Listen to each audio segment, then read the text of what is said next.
ವಿದ್ಯಾರ್ಥಿಗಳೇ, ಇವತ್ತಿನ ದಿವಸ ನಾವು 9ನೇ ತರಗತಿ ಅಧ್ಯಾಯ 14ರ ನೈಸರ್ಗಿಕ ಸಂಪನ್ಮೂಲಗಳು ಎನ್ನುವ ಅಧ್ಯಾಯವನ್ನು ನಾವು ಇವತ್ತು ವಿವರವಾಗಿ ಅಭ್ಯಾಸ ಮಾಡೋಣ. ಹಾಗಾದರೆ ನೈಸರ್ಗಿಕ ಸಂಪನ್ಮೂಲಗಳು ಅಂದ್ರೆ ಏನು? ಬರ್ಕಡೆ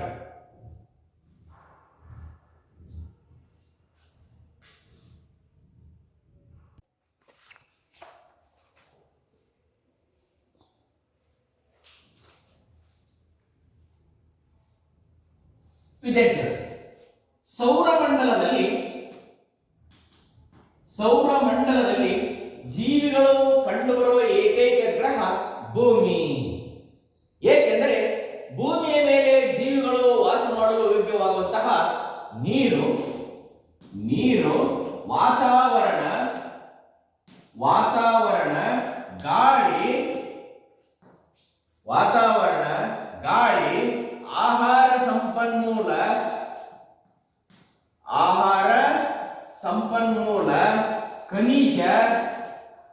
ಖನಿಜ, ಸೂರ್ಯನ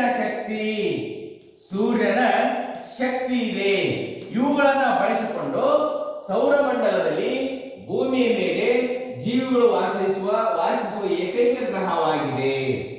ಆದ್ದರಿಂದ ಇವುಗಳೆಲ್ಲವನ್ನೂ ಕೂಡ ನಾವು ಏನಂತ ಕರಿತೀವಿ? ನೈಸರ್ಗಿಕ ಸಂಪನ್ಮೂಲಗಳು. ನೀರು, ವಾತಾವರಣ, ಗಾಳಿ, ಆಹಾರ ಸಂಪನ್ಮೂಲ, ಖನಿಜ, ಅರಣ್ಯ, ಇವೆಲ್ಲ ಏನಪ್ಪಾ ಅಂತಂದ್ರೆ ನೈಸರ್ಗಿಕ ಸಂಪನ್ಮೂಲಗಳಾಗಿವೆ.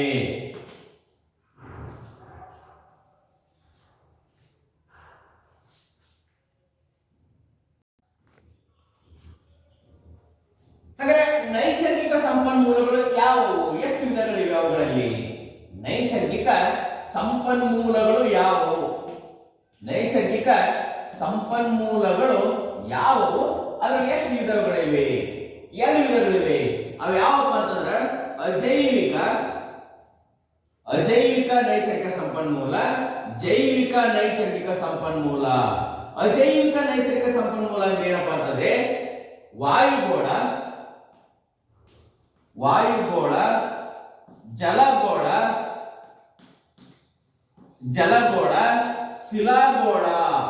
ಶಿಲಾಗೋಳ, ಇದು ಅಜೈವಿಕ ನೈಸರ್ಗಿಕ ಸಂಪನ್ಮೂಲ. ಅಂದ್ರೆ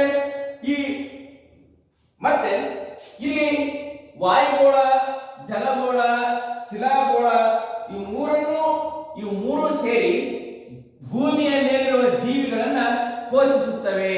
ಅದನ್ನು ಏನಂತ ಕರೀತಾರಪ್ಪ ಅಂತಂದ್ರೆ ಜೀವಿಗೋಳ ಅಂತಂದು ಕರೀತಾ ಇದ್ದಾರೆ. ಅಂದ್ರೆ ವಾಯುಗೋಳ, ಜಲಗೋಳ, ಶಿಲಾಗೋಳ ಈ ಮೂರು ಸೇರಿ ಭೂಮಿಯ ಮೇಲಿರುವ ಜೀವಿಗಳಿಗೆ ಪೋಷಣೆಯನ್ನು ಒದಗಿಸುತ್ತವೆ. ಈ ಮೂರನ್ನು ಒಳಗೊಂಡಿರುವ ಗೋಳವನ್ನೇ ಏನಂತ ಕರೀತಾವಪ್ಪ ಅಂತಂದ್ರೆ ಜೀವಿಗೋಳ ಅಂತ ಕರೀತಾ ಇದ್ದೀವಿ. ಜೀವಿಗೋಳ ಅಂತಂದು ಕರೀತಾ ಇದ್ದೀವಿ. ಹಾಗಾದ್ರೆ ಜೈವಿಕ ಘಟಕ ಅಂದ್ರೆ ಏನು? ಜೈವಿಕ ಘಟಕ ಸೂಕ್ಷ್ಮ ಜೀವಿಗಳನ್ನ, ಪ್ರಾಣಿಗಳನ್ನ, ಸಸ್ಯಗಳನ್ನ ಎಲ್ಲವನ್ನೂ ಜೀವವಿರುವ ಘಟಕವನ್ನು ಒಳಗೊಂಡಿರುವ ಸಂಪನ್ಮೂಲವನ್ನ ಜೈವಿಕ ಘಟಕ ಅಂತ ನಾವು ಕರೀತಾ ಇದ್ದೀವಿ.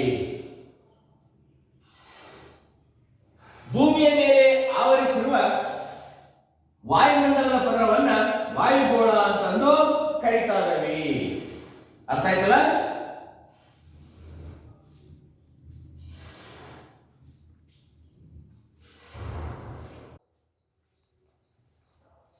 ಜೀವಿಗಳ ಉಸಿರು ಗಾಳಿ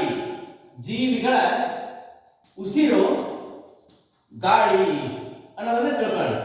ಏನಂತಂದ್ರೆ ವಿದ್ಯಾರ್ಥಿಗಳೇ, ಹಾಗಾದ್ರೆ ಭೂಮಿಯ ಮೇಲೆ ಗಾಳಿ ಯಾವ ರೀತಿ ನಿರ್ವಹಿಸಲ್ಪಡುತ್ತೆ ಅನ್ನೋದನ್ನ ನೀವು ತಿಳ್ಕೊಳ್ಳೋಣ. ಭೂಮಿಯ ಮೇಲಿರುವ ವಾಯುಮಂಡಲದಲ್ಲಿ ಅಥವಾ ಗಾಳಿಯಲ್ಲಿ ಯಾವ್ಯಾವ ಸಂಯೋಜನೆ ಇದೆಯಪ್ಪ ಅಂತಂದ್ರೆ ನೈಟ್ರೋಜನ್, ಕಾರ್ಬನ್ ಡೈಆಕ್ಸೈಡ್ ಮತ್ತು ಆಕ್ಸಿಜನ್ ಇದೆ. ನೈಟ್ರೋಜನ್, ಕಾರ್ಬನ್ ಡೈಆಕ್ಸೈಡ್ ಮತ್ತು ಆಕ್ಸಿಜನ್ ಇದೆ. ಆದರೆ ಇತರ ಗ್ರಹಗಳಲ್ಲಿ, ಶುಕ್ರ, ಮಂಗಳಂತಹ ಗ್ರಹಗಳಲ್ಲಿ ಅಲ್ಲಿ ಜೀವಿಗಳು ಇರದೇ ಇರುವ ಕಾರಣ ಹೆಚ್ಚು ಪ್ರಮಾಣದ ಕಾರ್ಬನ್ ಡೈಆಕ್ಸೈಡ್ ಇದೆ. ಇನ್ನು ಭೂಮಿಯ ಮೇಲೆ ಪ್ರೊಕ್ಯಾರಿಯೋಟ್ ಮತ್ತು ಯೂಕ್ಯಾರಿಯೋಟ್ಗಳು. ಪ್ರೊಕ್ಯಾರಿಯೋಟ್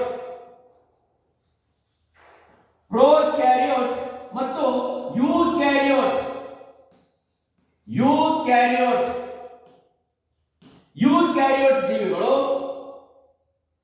ಉಸಿರಾಟ ಕ್ರಿಯೆ ನಡೆಸಿ ಆಮ್ಲಜನಕವನ್ನ ಬಳಸಿಕೊಂಡು ಏನ್ ಮಾಡುತ್ತವೆ? ಇವು ಕಾರ್ಬನ್ ಡೈಆಕ್ಸೈಡ್ ಅನ್ನ ವಾತಾವರಣಕ್ಕೆ ಬಿಡುಗಡೆ ಮಾಡುತ್ತವೆ.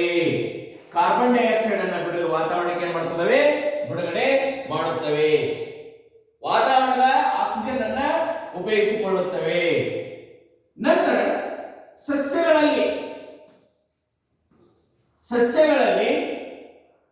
ದ್ಯುತಿ ಸಂಶ್ಲೇಷಣೆ ಕ್ರಿಯೆಯ ಮೂಲಕ ದ್ಯುತಿ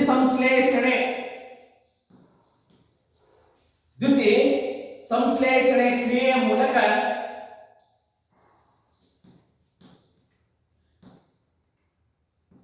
ಕ್ರಿಯೆ ಬರ್ಕೊಳ್ಳಿ. ದ್ಯುತಿ ಸಂಶ್ಲೇಷಣೆ ಕ್ರಿಯೆ. ಓಕೆ, ಸಸ್ಯಗಳಲ್ಲಿ ದ್ಯುತಿ ಸಂಶ್ಲೇಷಣೆ ಕ್ರಿಯೆಯ ಮೂಲಕ ಕಾರ್ಬನ್ ಡೈಆಕ್ಸೈಡ್ ಅನ್ನ ಬಳಸಿಕೊಂಡು ಆಹಾರವನ್ನು ತಯಾರಿಸುತ್ತವೆ ಮತ್ತು ಕಾರ್ಬನ್ ಡೈಆಕ್ಸೈಡ್ ಗ್ಲೂಕೋಸ್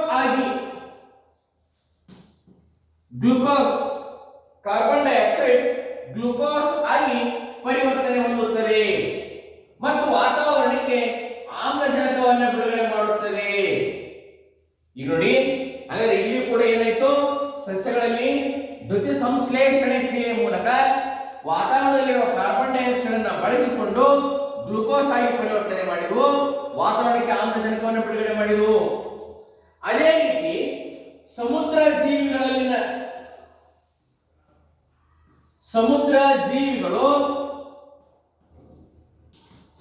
ಜೀವಿಗಳು ಅಪಾರ ಪ್ರಮಾಣದ ಕಾರ್ಬನ್ ಡೈಆಕ್ಸೈಡ್ ಅನ್ನ ಬಳಸಿಕೊಂಡು ಅವುಗಳ ಮೇಲೆ ಹೊದಿಕೆಯಾದ ಚಿಪ್ಪನ್ನು ತಯಾರಿಸಲು ಬಳಸುತ್ತವೆ ಅಥವಾ ಅವುಗಳ ಚಿಪ್ಪಿನ ಹೊದಿಕೆಯನ್ನು ತಯಾರಿಸಲು ಬಳಸುತ್ತವೆ. ಈ ರೀತಿ ಭೂಮಿಯ ಮೇಲೆ ಕಾರ್ಬನ್ ಡೈಆಕ್ಸೈಡ್ ಮತ್ತು ಆಕ್ಸಿಜನ್ ನಿರ್ವಹಿಸಲ್ಪಡುತ್ತದೆ.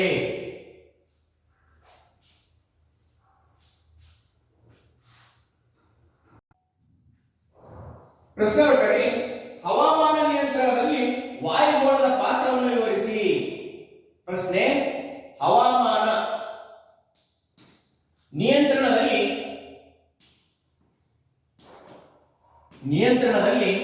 ವಾಯುಗೋಳದ ಪಾತ್ರವನ್ನು ವಿವರಿಸಿ. ವಾಯುಗೋಳದ ಪಾತ್ರ ಅಥವಾ ಅದರ ಕಾರ್ಯವನ್ನು ವಿವರಿಸಿ. ಓಕೆ, ಇದು ಭೂಮಿ ಅಂತ ನಾವು ತಿಳ್ಕೊಂಡ್ರೆ, ಕನ್ಸಿಡರ್ ಮಾಡಿದ್ರೆ ವಾಯುಗೋಳವು ಭೂಮಿಯನ್ನ ಆವರಿಸಿರುವ ಒಂದು ಪದರವಾಗಿದೆ. ಇದು ವಾಯುಗೋಳ. ಓಕೆ, ಇದು ವಾಯುಗೋಳ. ಓಕೆ, ವಾಯುಗೋಳ ಭೂಮಿಯನ್ನ ಆವರಿಸಿರುವ ಒಂದು ಪದರವಾಗಿದೆ. ಇದು ಉಷ್ಣ ಅವಾಹಕವಾಗಿದೆ. ಇದ್ರ ಮೂಲಕ ಉಷ್ಣತೆ ಹೊರಗೆ ಹೋಗೋದಿಲ್ಲ ಮತ್ತು ಒಳಗೆ ಬರೋದಿಲ್ಲ. ಆದ್ದರಿಂದ ಇದು ಹಗಲಿನ ಹೊತ್ತಿನಲ್ಲಿ ಅಥವಾ ಬೆಳಕಿನ ಸಮಯದಲ್ಲಿ ದಿಢೀರನೆ ಉಷ್ಣತೆ ಹೆಚ್ಚಾಗದಂತೆ ನೋಡಿಕೊಳ್ಳುತ್ತದೆ. ಅತಿಯಾದ ಉಷ್ಣತೆಯಿಂದ ಭೂಮಿಯನ್ನು ರಕ್ಷಣೆ ಮಾಡುತ್ತದೆ ಮತ್ತು ರಾತ್ರಿ ಸಮಯದಲ್ಲಿ ಒಮ್ಮಿಂದೊಮ್ಮೆಲೆ ಉಷ್ಣತೆಯು ಕಡಿಮೆಯಾಗದಂತೆ ಇದು ತಡೆಯುತ್ತದೆ.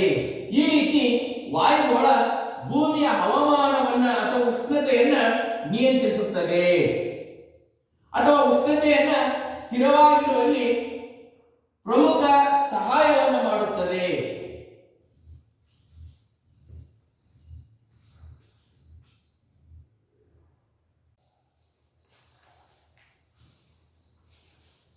ವಿದ್ಯಾರ್ಥಿಗಳು, ಗಾಳಿಯ ಚಲನೆ ಅಥವಾ ಮಾರುತಗಳು ಹೇಗೆ ಉಂಟಾಗುತ್ತವೆ ಅನ್ನೋದನ್ನು ತಿಳ್ಕೊಳ್ಳೋಣ. ಗಾಳಿಯ ಚಲನೆ ಅಥವಾ ಮಾರುತಗಳು ಹೇಗೆ ಉಂಟಾಗುತ್ತವೆ ಅನ್ನೋದನ್ನು ತಿಳ್ಕೊಳ್ಳೋಣ. ಅದನ್ನು ತಿಳ್ಕೊಳ್ಳಿಕ್ಕೆ ಒಂದು ಸಣ್ಣ ಚಟುವಟಿಕೆಯನ್ನು ಮಾಡೋಣ. ಓಕೆ, ಇಲ್ಲಿ ಅದನ್ನು ತಿಳ್ಕೊಳ್ಳಿಕ್ಕೆ ಸಣ್ಣ ಚಟುವಟಿಕೆಯನ್ನು ಮಾಡೋಣ ವಿದ್ಯಾರ್ಥಿಗಳೇ. ಬರ್ಕೊಳ್ಳಿ.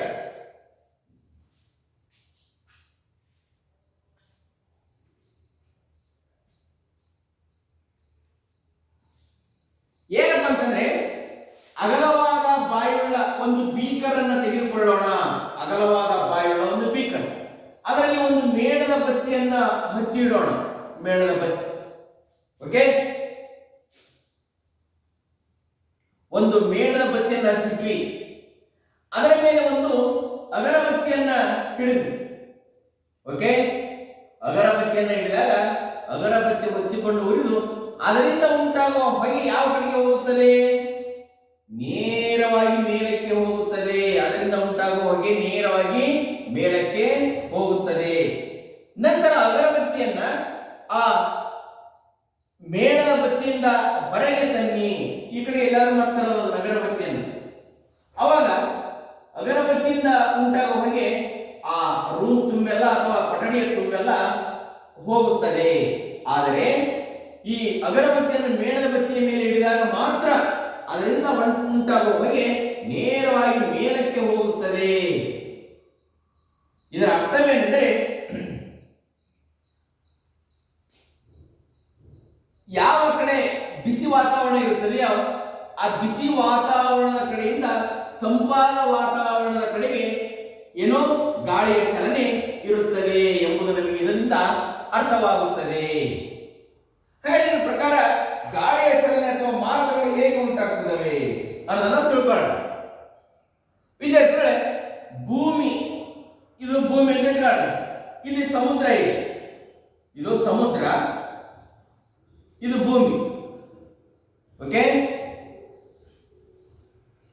ಇಲ್ಲಿ ಸಮುದ್ರ ನೀರಿಗಿಂತ ಅಥವಾ ನೀರಿಗಿಂತ ಭೂಮಿಯು ಬೇಗನೆ ಕಾಯುತ್ತದೆ. ಓಕೆ, ಬರ್ಕೊಳ್ಳಿ.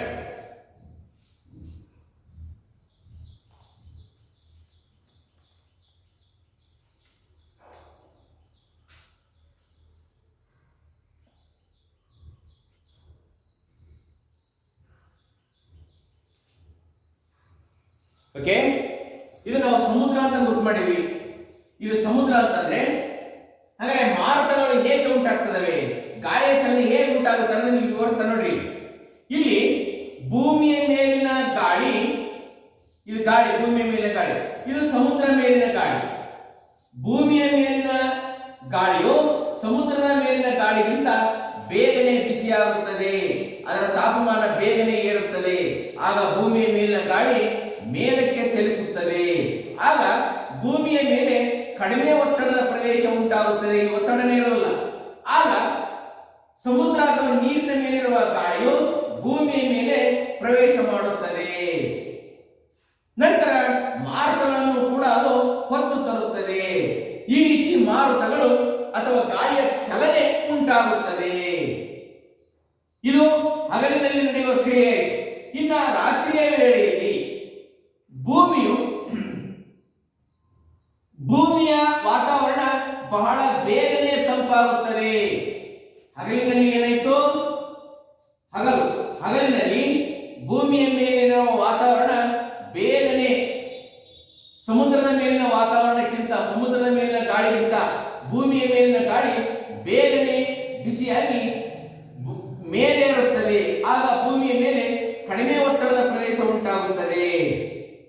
ಆಗ ಸಮುದ್ರದ ಮೇಲಿರುವ ಗಾಳಿಯು ನಿಧಾನವಾಗಿ ಬಿಸಿಯಾಗುತ್ತದೆ. ಆಗ ಹೆಚ್ಚಿನ ಒತ್ತಡ ಪ್ರದೇಶ ಉಂಟಾಗಿ ಸಮುದ್ರದ ಮೇಲಿರುವ ಗಾಳಿಯು ಭೂಮಿಯ ಮೇಲೆ ಚಲಿಸುತ್ತದೆ. ಹೀಗೆ ಗಾಳಿಯು ಚಲನೆಯನ್ನು ಪಡೆದುಕೊಳ್ಳುತ್ತದೆ ಮತ್ತು ಮಾರುತಗಳು ಉಂಟಾಗುತ್ತವೆ. ಇನ್ನ ರಾತ್ರಿಯ ವೇಳೆಯಲ್ಲಿ ಭೂಮಿಯ ಮೇಲಿರುವ ವಾತಾವರಣ ಬಹಳ ಬೇಗನೆ ತಂಪಾಗುತ್ತದೆ ಮತ್ತು ಸಮುದ್ರದ ಮೇಲಿನ ವಾತಾವರಣ ನಿಧಾನವಾಗಿ ತಂಪಾಗಿರುತ್ತದೆ. ಆದ್ದರಿಂದ ಸಮುದ್ರದಲ್ಲಿ ಮೇಲಿರುವ ವಾತಾವರಣದಲ್ಲಿ ಉಷ್ಣಾಂಶದ ಅನುಭವ, ಬೆಚ್ಚಗಿನ ಅನುಭವ ಉಂಟಾಗುತ್ತದೆ. ಆದ್ದರಿಂದ ರಾತ್ರಿಯ ವೇಳೆಯಲ್ಲಿ ಸಮುದ್ರದ ಮೇಲೆ ಉಷ್ಣಾಂಶ ಇರುವುದರಿಂದ ಭೂಮಿಯ ಕಡೆಯಿಂದ ಸಮುದ್ರದ ಕಡೆಗೆ ಗಾಳಿಯ ಚಲನೆ ಅಥವಾ ಮಾರುತಗಳು ಉಂಟಾಗುತ್ತವೆ.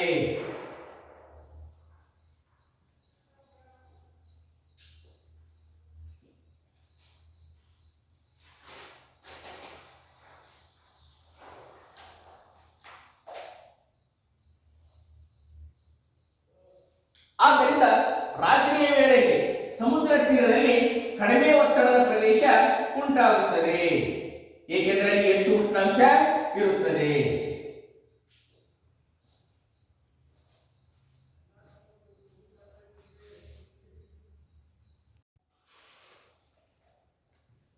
ಮಳೆ ಹೇಗೆ ಉಂಟಾಗುತ್ತದೆ ಎಂಬುದನ್ನ ತಿಳ್ಕೊಳ್ಳೋಣ ವಿದ್ಯಾರ್ಥಿಗಳೇ.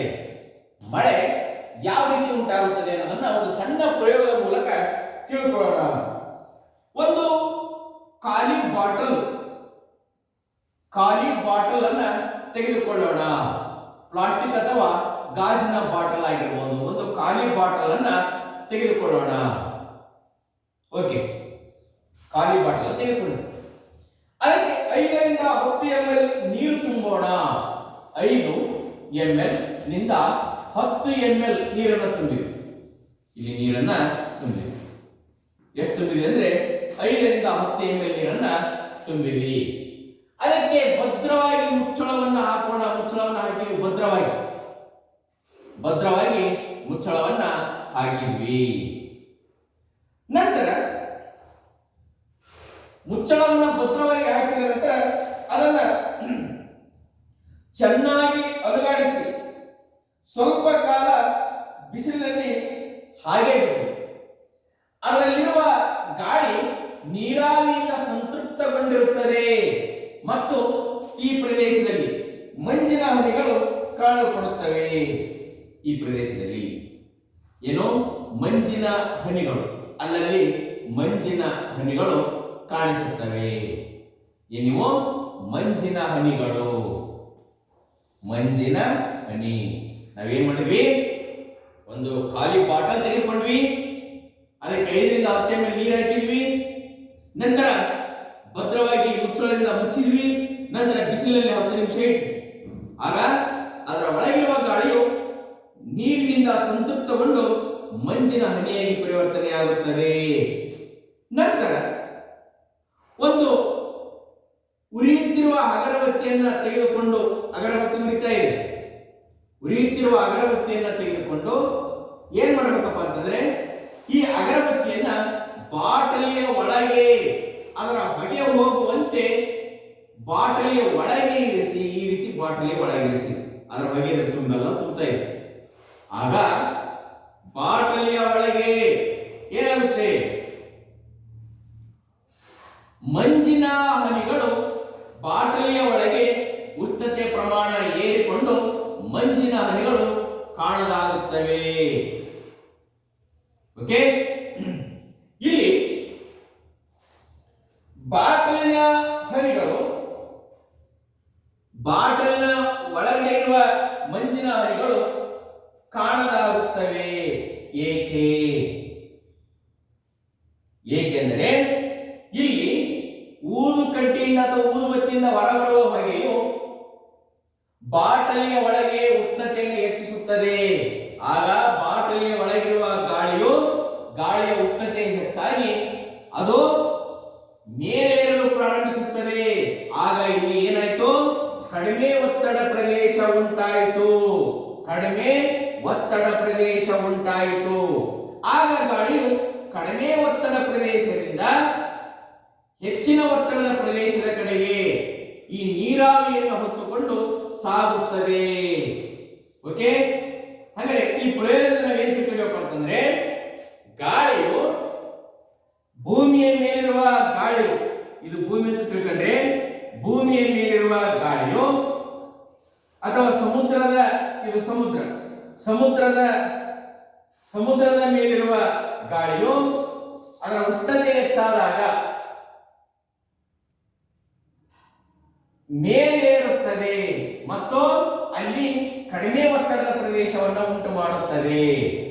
ಈ ಕಡಿಮೆ ಒತ್ತಡದ ಪ್ರದೇಶದಿಂದ ಗಾಳಿಯು ಹೆಚ್ಚಿನ ಒತ್ತಡದ ಪ್ರದೇಶದ ಕಡೆಗೆ ಚಲಿಸುತ್ತದೆ. ಓಕೆ, ಹಾಗಾದ್ರೆ ಇಲ್ಲಿ ಮಂಜಿನ ಹನಿಗಳು ಬುಕ್ಕಲ್ಲಿ ನಿಮಗೆ ಕೆಲವೊಂದು ಪ್ರಶ್ನಾವಳಿಗಳನ್ನು ಕೊಟ್ಟಿದ್ದಾರೆ ನೋಡಿ. ಏನಂತಂದ್ರೆ, ಬಾಟಲಿಯ ಒಳಗಿನ ಗಾಳಿಯು ಮಂಜಿನಂತಾಗುವುದನ್ನು ಗಮನಿಸಿದ್ದೇವೆ. ಮಂಜಿನಂತಿರುವುದು ಯಾವಾಗ ಕಣ್ಮರೆಯಾಯಿತು?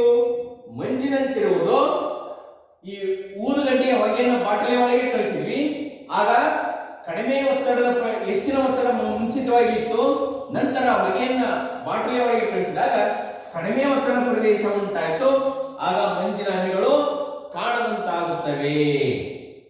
ಓಕೆ, ಮಂಜಿನ ಹನಿಗಳು ಕೇವಲ ಹೆಚ್ಚಿನ ಒತ್ತಡದಲ್ಲಿ ಮಾತ್ರ ಇರುತ್ತವೆ, ಕಡಿಮೆ ಒತ್ತಡದಲ್ಲಿ ಕಂಡುಬರುವುದಿಲ್ಲ ಅನ್ನೋದು ಗೊತ್ತಾಯ್ತು.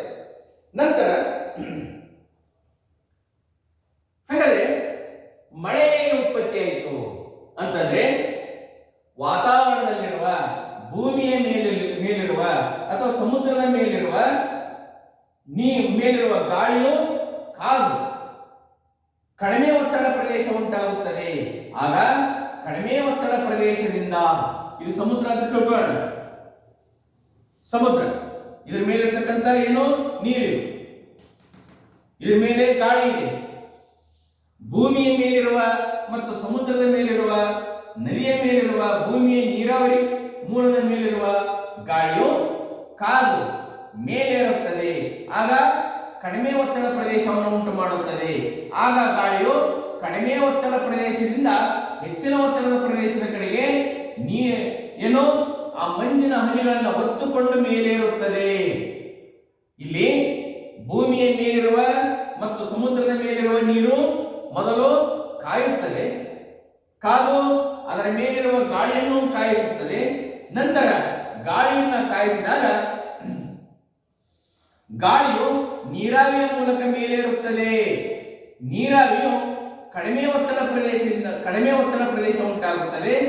ಈ ನೀರಾವಿಯನ್ನ ಅಥವಾ ಮಂಜಿನ ಹನಿಯನ್ನು ಹೊತ್ತುಕೊಂಡಿರುವ ಗಾಳಿಯು ಕಡಿಮೆ ಒತ್ತಡ ಪ್ರದೇಶದಿಂದ ಹೆಚ್ಚಿನ ಒತ್ತಡದ ಪ್ರದೇಶ ಕಡೆಗೆ ಚಲಿಸುತ್ತದೆ. ಈ ರೀತಿ ಚಲಿಸುವಾಗ ಉಷ್ಣಾಂಶ ಹೆಚ್ಚಾಗಿ, ಸೂರ್ಯನ ಉಷ್ಣಾಂಶ ಹೆಚ್ಚಾಗಿ ಮಂಜಿನ ಹನಿ ಅಥವಾ ನೀರಾವಿ ಘನೀಕರಣಗೊಂಡು ಮಳೆಯಾಗಿ ಸುರಿಯುತ್ತದೆ. ಭಾರತದಲ್ಲಿ ಗಾಳಿಯು ಈಶಾನ್ಯ ಮಾರುತ, ಓಕೆ, ನೈಋತ್ಯ ಅಥವಾ ಈಶಾನ್ಯ ಮಾರುತಗಳ ಫಲವಾಗಿ ಭಾರತದಲ್ಲಿ ಮಳೆಯಾಗುತ್ತದೆ. ನೈಋತ್ಯ ಅಥವಾ ಈಶಾನ್ಯ ಮಾರುತಗಳ ಫಲವಾಗಿ ಭಾರತದಲ್ಲಿ ಮಳೆಯಾಗುತ್ತದೆ. ಬಂಗಾಳ ಕೊಲ್ಲಿಯಲ್ಲಿ ವಾಯುಭಾರ ಕುಸಿತ ಉಂಟಾಗಿ ಭಾರತದಲ್ಲಿ ಹೆಚ್ಚಿನ ಪ್ರಮಾಣದ ಮಳೆಯನ್ನ ತರುತ್ತದೆ.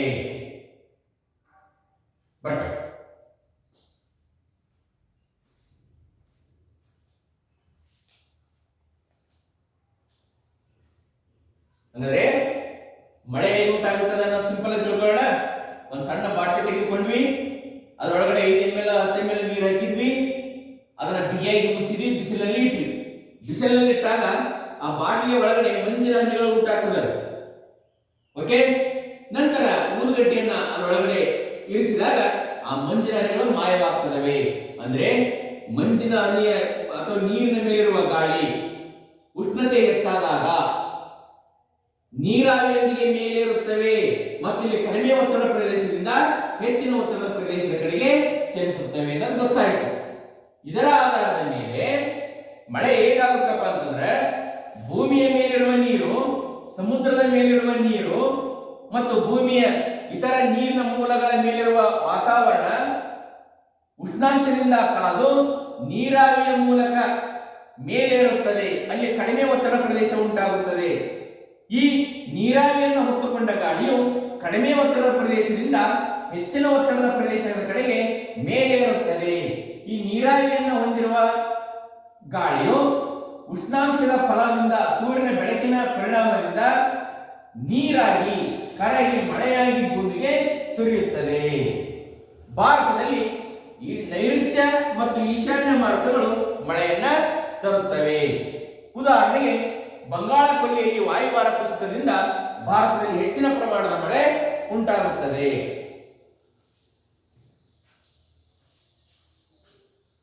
ಬರ್ಕಳಿ.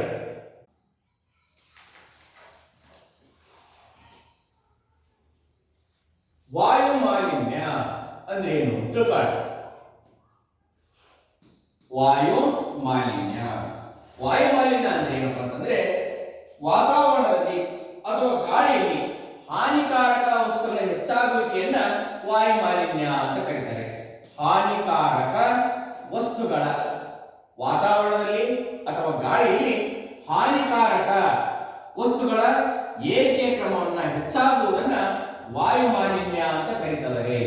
ಮೊದಲಿಗೆ ಆಮ್ಲ ಮಳೆ ಅಂದ್ರೆ ಏನನ್ನು ತಿಳ್ಕೊಳ್ಳೋಣ.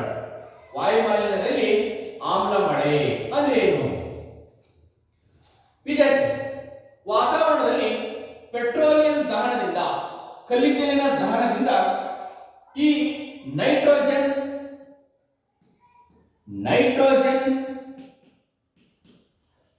ಕಮ ಸಲ್ಫರ್ ಡೈಆಕ್ಸೈಡ್,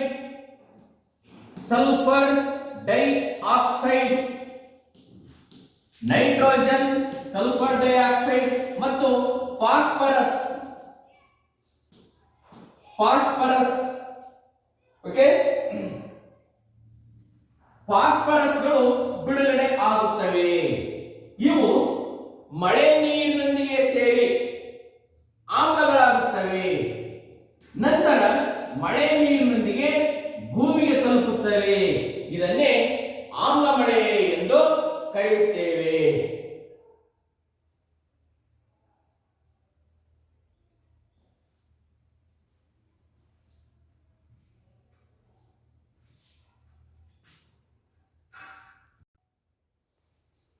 ಹಾಗಾದ್ರೆ ಈಗ ಆಮ್ಲ ಮಳೆ ಅಂದ್ರೆ ಏನಂತ ತಿಳ್ಕೊಂಡ್ವಿ ನಾವು.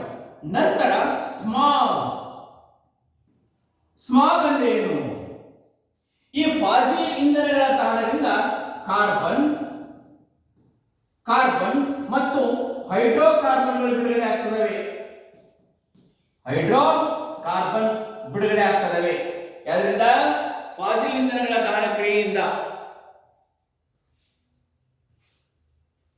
ಓಕೆ, ಈ ಕಾರ್ಬನ್ ಮತ್ತು ಹೈಡ್ರೋಕಾರ್ಬನ್ಗಳು ನೀರಾವಿಯೊಂದಿಗೆ ಸೇರಿಕೊಂಡು ಅಥವಾ ಮಂಜಿನ ಹನಿಗಳೊಂದಿಗೆ ಸೇರಿಕೊಂಡು, ನೀರಾವಿ ಅಥವಾ ಮಂಜಿನ ಹನಿಗಳೊಂದಿಗೆ ಸೇರಿಕೊಂಡು ಅವು ಈ ವಾತಾವರಣದ ಒಂದು ಗೋಚರತೆಯನ್ನು ಕಡಿಮೆ ಮಾಡುತ್ತವೆ.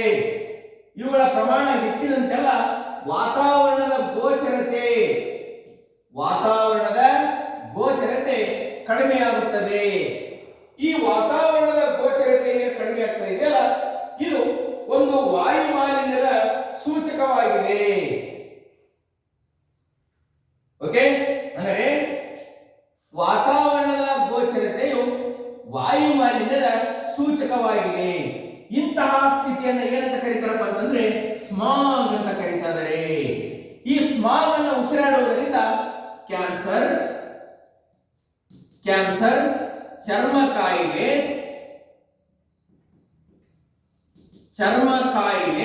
ಮತ್ತು ಹೃದಯ ಸಂಬಂಧಿ ಕಾಯಿಲೆಗಳು ಉಂಟಾಗುತ್ತವೆ. ಹೃದಯ ಸಂಬಂಧ ಕಾಯಿಲೆಗಳು ಉಂಟಾಗುತ್ತವೆ. ಬರ್ಕಡೆ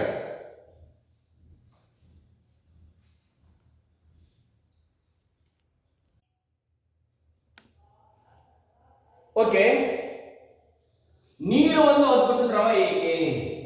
ನೀರು ಅಥವಾ ನೀರಿನ ಪ್ರಾಮುಖ್ಯತೆಯನ್ನು ಬರೆಯಿರಿ ಅಂತ ಕೇಳಿದಾಗ, ನೀರು ಭೂಮಿಯ ಮೇಲೆ ಹೆಚ್ಚು ಮುಕ್ಕಾಲು ಭಾಗ ಆವರಿಸಿಕೊಂಡಿದೆ. ಸಾಗರ, ಸಮುದ್ರ ರೂಪದಲ್ಲಿ ಹೆಚ್ಚಿನ ನೀರು ಭೂಮಿಯ ಮೇಲೆ ಆವರಿಸಿಕೊಂಡಿದೆ. ಭೂಮಿಯ ಮೇಲೆ ಹಲವು ಪದರಗಳಲ್ಲಿ ಕೆರೆ, ನದಿ, ಹಳ್ಳ, ಕೊಳ್ಳಗಳಲ್ಲಿ ನೀರಿನ ಮೂಲಗಳು ದೊರೆಯುತ್ತವೆ. ನೀರು ಒಂದು ಅವಶ್ಯಕ ಸಾಧನವಾಗಿದೆ. ಏಕೆ? ಜೀವಿಗಳಿಗೆ ನೀರು ತುಂಬಾ ಅವಶ್ಯಕ.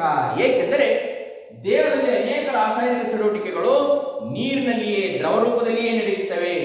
ಜೀವಕೋಶದಲ್ಲಿ ಜೀವ ರಾಸಾಯನಿಕ ಕ್ರಿಯೆಗಳು ಕೂಡ ದ್ರವ ರೂಪದಲ್ಲಿಯೇ, ನೀರಿನಲ್ಲಿಯೇ ನಡೆಯುತ್ತವೆ. ದೇಹದಲ್ಲಿ ವಸ್ತುಗಳ ಸಾಗಾಣಿಕೆ ಒಂದು ಸ್ಥಳದಿಂದ ಇನ್ನೊಂದು ಸ್ಥಳಕ್ಕೆ ದ್ರವ ರೂಪದಲ್ಲಿ ಕರಗಿ ಸಾಗಾಣಿಕೆ ಮಾಡಲಾಗುತ್ತದೆ. ಆದ್ದರಿಂದ ನೀರು ಜೀವಿಗಳಿಗೆ ಅತ್ಯವಶ್ಯಕ ಅಂತ ಬರಿಬೇಕು.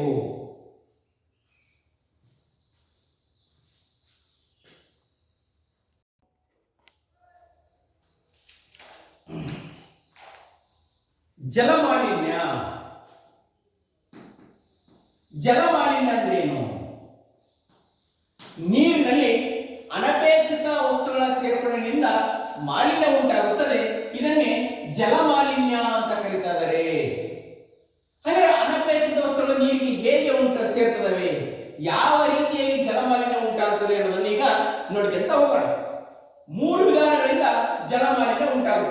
ಒಂದನೇ ಏನಪ್ಪ ಅಂತಂದ್ರೆ ಅನಪೇಕ್ಷಿತ ವಸ್ತುಗಳ ಸೇರ್ಪಡಣೆ. ಅನಪೇಕ್ಷಿತ ಅನಪೇಕ್ಷಿತ ವಸ್ತುಗಳ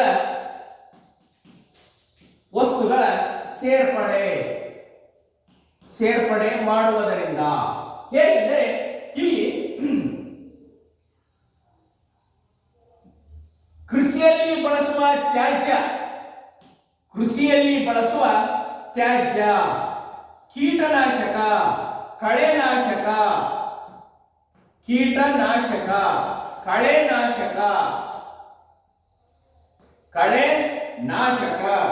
ನಂತರ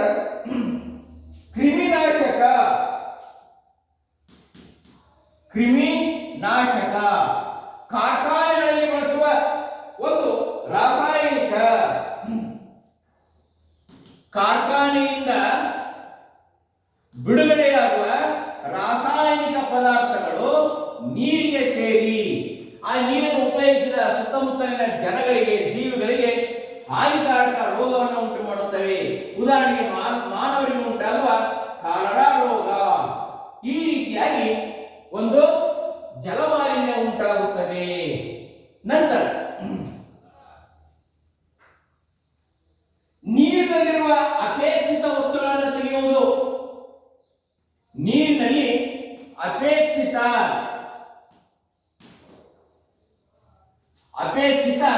ವಸ್ತುಗಳನ್ನ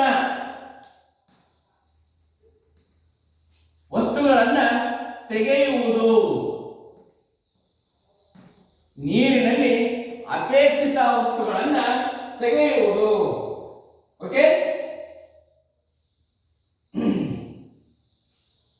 ಇಲ್ಲಿ ನೀರಿನಲ್ಲಿ ಕರಗಿರುವ ಆಕ್ಸಿಜನ್ ಕಡಿಮೆ ಆದರೆ ಜಲಚರ ಜೀವಿಗಳ ಉಸಿರಾಟಕ್ಕೆ ಕೊರತೆಯಾಗುತ್ತದೆ ಅಥವಾ ಹಾನಿಯಾಗುತ್ತದೆ. ಇಲ್ಲಿ ನೀರಿನಲ್ಲಿ ಆಮ್ಲಜನಕ ಉಷ್ಣಾಂಶದ ಹೆಚ್ಚಿನಿಂದಾಗಿಯೋ ಅಥವಾ ರಾಸಾಯನಿಕ ವಸ್ತುಗಳ ಸೇರ್ಪಡೆಯಿಂದಾಗಿಯೋ ನೀರಿನಲ್ಲಿ ಆಮ್ಲಜನಕದ ಪ್ರಮಾಣ ಕುಂಠಿತವಾದರೆ ಅಲ್ಲಿನ ಜಲಚರ ಜೀವಿಗಳ ಉಸಿರಾಟಕ್ಕೆ ತೊಂದರೆ ಉಂಟಾಗುತ್ತದೆ. ಆವಾಗಲೂ ಕೂಡ ಜಲಮಾಲಿನ್ಯ ಉಂಟಾಗುತ್ತದೆ. ಇದು ಜಲಮಾಲಿನ್ಯಕ್ಕೆ ಎರಡನೇ ಕಾರಣವಾಗಿದೆ. ನಂತರ ವಿದ್ಯಾರ್ಥಿಗಳೇ, ನೀರಿನ ಉಷ್ಣಾಂಶದಲ್ಲಿ ಬದಲಾವಣೆ. ನೀರಿನ ಉಷ್ಣತೆಯಲ್ಲಿ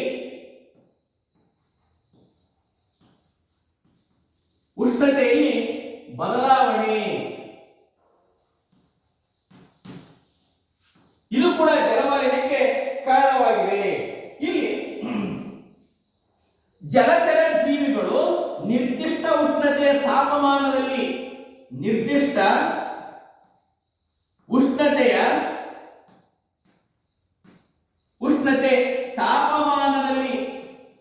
ಅವು ಬದುಕುತ್ತವೆ.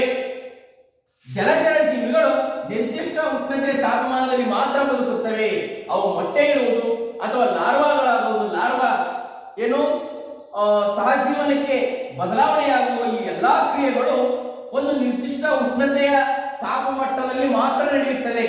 ಇದ್ದಕ್ಕಿದ್ದಂತೆ ನೀರಿನ ಉಷ್ಣತೆಯಲ್ಲಿ ಬದಲಾವಣೆಯಾದರೆ ಅಥವಾ ಹೆಚ್ಚಾದರೆ ಅವುಗಳ ಜೀವನದ ಮೇಲೆ, ಅವುಗಳ ಸಂತಾನೋತ್ಪತ್ತಿಯ ಮೇಲೆ ಮತ್ತು ಅವುಗಳ ಮೊಟ್ಟೆ ಇಡುವಿಕೆಯ ಮೇಲೆ ಪರಿಣಾಮ ಬೀರುತ್ತದೆ. ಇದು ಕೂಡ ಜಲಮಾಲಿನ್ಯಕ್ಕೆ ಕಾರಣವಾಗಿದೆ.